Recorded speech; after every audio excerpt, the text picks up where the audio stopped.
carburetors. Well, every drag racing fan instantly recognizes that car, the Ford Thunderbird of Bob Glidden. His opponent here in the semifinals is Butch Leal in the Pontiac Trans Am. Leal, the defending champion of the Castrol GTX Nationwide Southern Nationals. Well, of course, Butch packing that reputation as being about as quick on the lights as anybody. On the other hand, Glidden, known as an all-around guy, a terrific mechanic, the man who, along with wife Etta, prepares that automobile back in Whiteland, Indiana.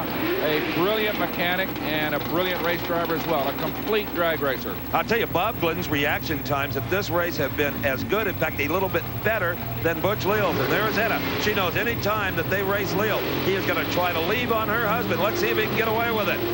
Leal, last to stage, taking his time, put a little pressure on Glidden.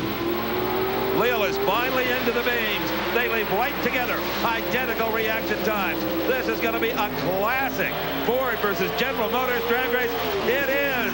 It appears. Oh, Glidden is upside down. Glidden in big trouble. Oh, this is a bad one, Brock. It is indeed. Got into that fence. The car continues to flop and roll. It looks as if the roll cage stayed together. There's sheet metal and fiberglass all over the racetrack. The NHRA safety crews instantaneously on the scene. So far, no movement from Bob Glidden, though. Everybody in his place. Etta Glidden being consoled by Warren Johnson's wife, Arlene, obviously very concerned about her husband, who's there he comes. Bob Glidden is out of the car. Bob Glidden appears to be as okay as you could possibly be after a horrendous crash. Let's take a look at it again. The parachute is the culprit. The parachute did not come out properly, yanked the car to one side.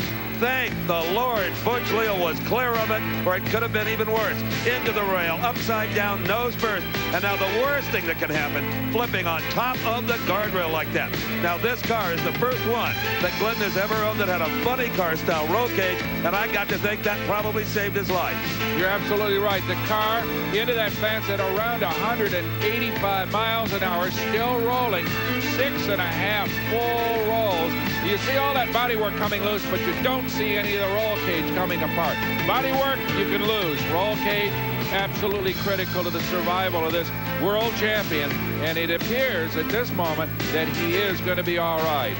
Well, there's the world champion standing tall and straight, being consoled by his oldest son, Billy. Bob, are you okay? Yeah, I'm fine. Oh, boy. That's a miracle to get out of that one. All I can do is thank the chassis builder, Jerry Haas.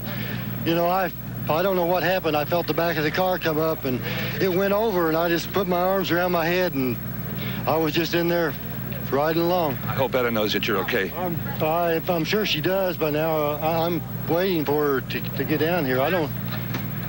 She'll surely be here before long. Okay. Again, glad to see that you're okay. That just happened instantly. I don't know exactly what happened. Well, proving once again that these pro stock cars can reach out and bite you at the most uncertain moment. Interestingly enough, it appears that Glidden won that race, but Steve Evans.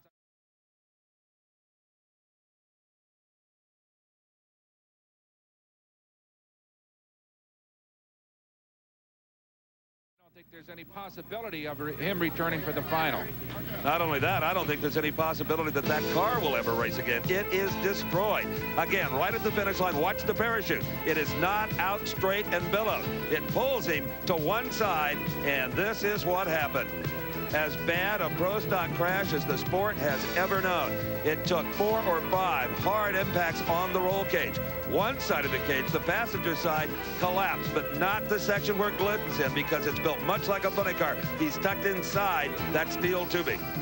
A lot of the energy was absorbed when Bob ran into the steel guardrail on the edge of the track. It acted as like a bit of a big rubber band and did absorb energy. There you see the car just flopping over and over down the racetrack, just rolling off kinetic energy, finally to come to a halt in the middle of the racetrack. No fire, and of course the giant crowd now concerned that Glidden gets out all right, which fortunately brought about a happy ending. Brock, Etta Glidden has just arrived on the scene running to see if her husband is okay.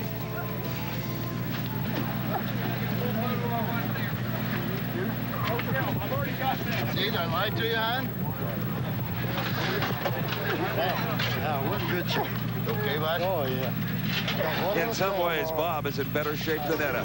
Few couples more devoted to each other than the Gliddens. Come on.